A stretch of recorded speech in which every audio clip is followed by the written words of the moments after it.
तो गाइस अब हम ये देखेंगे कि what to do during start to end UPSC preparation, यानी कि यूपीएससी प्रिपरेशन आप कर रहे हैं तो इसका कुछ क्या की पॉइंट्स है जो आपको स्टार्ट जहाँ से प्रिपेयर करना है और जहाँ से आपकी यूपीएससी खत्म होगी वहाँ तक आपको वो चीज़ों को फॉलो करना है। वो कौन से की पॉइंट्स हैं वो हम देख लेंगे। Okay, so guys, so first है करंट अफेयर।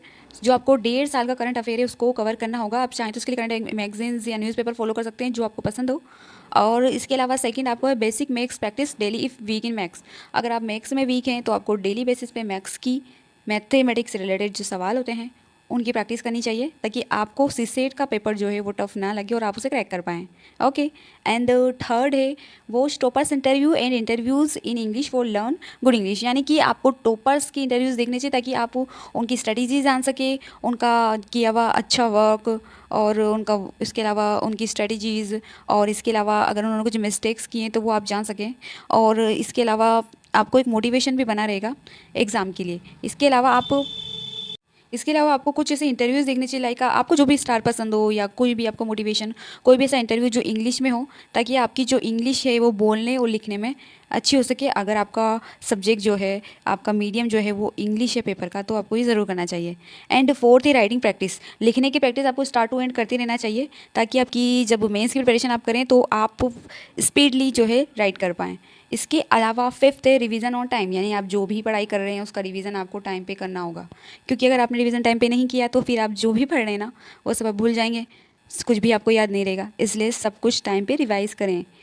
6 नंबर पे give test on time, do MCQs and PYQs, यानी कि आप जो भी पढ़ रहे हैं उसका टेस्ट ज़रूर दें चाहे आपने जितना भी पढ़ा हो। और अगर आप प्रीलिम्स की प्रिपरेशन कर रहे हैं तो उससे रिलेटेड एमसीक्यूज़ करें और पीवाईक्यूज़ चेक करें। ओके, और मेंस के लिए भी आपको यही करना है, आपको टेस्ट देने हैं, इसके अलावा पीवाईक्यूज़ करने हैं। ओके, 7 नंबर पे work on communication skills and focus on physical mental and emotional health. So guys आपको अपनी बात करने की जो स्किल्स है उस पर फोकस करना पड़ेगा। ये आपके कहाँ पे काम आएगी? इंटरव्यू में काम आएगी, क्योंकि इंटरव्यू में गाइज आपकी बात करने का तरीका, आप किसी नर्वस तो नहीं हो रहे हैं, कहीं आप डर तो नहीं रहे हैं, किसी बात का फियर तो नहीं है, आपको घबराहट तो नहीं रहे, टेंशन तो नहीं ले रहे हैं। सो आपकी कम्युनिकेशन स्किल्स पे आपको वर्क करना होगा, आपकी बात करने के तरीके पे। इसके अलावा आपको सबसे इंपॉर्टेंट है कि अपनी फिजिकल मेंटल इमोशनल हेल्थ का ध्यान रखते हुए चलें, क्योंकि अगर इसमें से कुछ भी बिगड़ा तो फिर आपका टारगेट तो वैसे ही बिगड़ जाएगा, राइट। इसके अलावा गाइस 8 नंबर पर है remember map of India and world, also learn to make it fastly, यानी कि आपको जो है मैप जो नक्शा होता है ना गाइस वो याद होना चाहिए इंडिया और वर्ल्ड का। साथ ही साथ आपको ये भी याद होना चाहिए कि उसे कितनी फास्टली हम जो है बना सकें, क्योंकि जब आप आंसर राइटिंग करेंगे, जब आप मेंस का एग्जाम देंगे तो वहाँ पे आप मैप के थ्रू अगर एक्सप्लेन करेंगे तो आपको ज़्यादा मार्क्स मिलेंगे। सो आपको मैप जो है ईजिली फास्टली बनाना आना चाहिए, तो इसे ज़रूर सीखते रहें आप। इसके अलावा गाइस 9 नंबर पर है डेली में गोल एंड चेक टारगेट्स, यानी आपको डेली बेसिस पे भी गोल बनाने होंगे कि आज मुझे क्या करना है और उसे पूरा करने से पहले आपको सोना नहीं है। और इसके अलावा आपके टारगेट्स को आपको नाइट में चेकआउट भी करना है कि आपने उसमें से कितना कंप्लीट किया है। सो जो कंप्लीट नहीं किया उसके लिए हर्ट ना हो, बल्कि जो किया उसके लिए खुद को अप्रिशिएट करें और नेक्स्ट डे कुछ और बेटर करें। ओके, एंड 10 नंबर पर है be consistent with discipline and hard work. So guys जैसे आप सबको पता है कि कंसिस्टेंसी इज की ऑफ सक्सेस, तो अगर आपको सक्सेस चाहिए तो कंसिस्टेंसी तो चाहिए ना। और कंसिस्टेंसी ऐसी होनी चाहिए कि आप डिसिप्लिन हो, पूरा आप टाइम टू टाइम अपना वर्क करें, अपनी स्टडीज़ करें, अपना रिवाइज करें और आपकी मेहनत में कोई कमी नहीं होनी चाहिए। और आपको ऐसा नहीं कि लाइफ को एंजॉय ना करें, लाइफ को एंजॉय भी करें, रेस्ट भी करें। ओके, एंड 11 नंबर पे study according to the syllabus. तो गाइज ये बहुत इंपॉर्टेंट बात है कि आपको जो स्टडी है वो सिलेबस के अकॉर्डिंग ही करनी है। ऐसा नहीं हो कि आप पढ़ते जाएं और मान लो कि आप इस दिशा में जा रहे हैं और आपका टारगेट इस दिशा में है तो फिर क्या होगा। सो सिलेबस के अकॉर्डिंग ही आपको पढ़ना है, हमेशा सिलेबस अपने पास रखें। ओके, इसके अलावा guys make note for better memory, यानी कि आपको नोट्स बनाने होंगे। हो सकता है किसी को नोट्स बनाना बोरिंग लगे, किसी को नोट्स बनाना पसंद होते हैं, कोई रिमेंबर ही नोट्स से करता है, बट आई थिंक आपको नोट्स बनाने चाहिए क्योंकि ये आपकी मेमोरी को, आपकी कलेक्शन को एक बेटर वे देता है और आपको चीज़ें एक जगह कलेक्ट हो जाती है, आप दोबारा रिवाइज करना आपके लिए ईजी हो जाता है। तो please make note.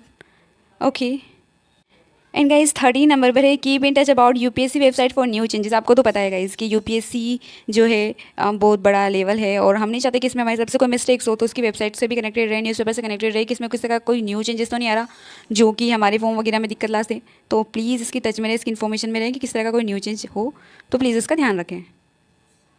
And 14 number पर है update all documents and information we required in UPSC form at once, यानी कि गाइज आपको सारे डॉक्यूमेंट अपने अपडेट रखने हैं जो कि आपकी यूपीएससी फॉर्म में रिक्वायर्ड होने वाले हैं, क्योंकि ऐसा ना हो कि इन टाइम पे आपके डॉक्यूमेंट में कोई इशू आ जाए और आपको सर्विस मिलते मिलते कोई प्रॉब्लम हो जाए। तो इसलिए गाइज आपके डॉक्यूमेंट हमेशा अपडेट रखने हैं, चेकआउट रखने हैं, कंप्लीट रखने हैं। और ये चीज़ आपको एक ही बार करनी है। आई थिंक 1 ईयर में आप एक बार डॉक्यूमेंट अगर बना लेते हैं तो वो आपके सारे स्टार्ट टू एंड फॉर्म में काम आ जाएंगे, और इसलिए डॉक्यूमेंट अपडेट रखें। इन लास्ट एंड 15 नंबर पे make your own studies for better result. So guys, आप इंटरव्यूज़ देखें, आप टॉपर्स की वीडियोस देखें, आप दूसरों की स्टडीज़ जानें, बट आपकी खुद की भी एक स्ट्रेटजी होनी चाहिए जो कि आपको बेटर रिजल्ट देगी, क्योंकि आपको आपसे ज़्यादा तो कोई भी नहीं जानता ना। सो प्लीज़ गाइज, अगर आपको ये वीडियो पसंद आई हो तो प्लीज़ इसे लाइक कीजिएगा और ये चीज़ों को फॉलो करने के ट्राई कीजिएगा। और जो भी की पॉइंट्स सारे ही इंपॉर्टेंट है वैसे तो, बट जो भी आपको इंपॉर्टेंट लगे उसे फॉलो ज़रूर कीजिएगा। और गाइज़, मैं तो बस जो मैंने किया है वो आपको शेयर कर रही हूँ, जो मैंने सीखा है, जो जाना है। और अगर आपको पसंद आया हो तो please thank you and like the video. Okay, thank you guys.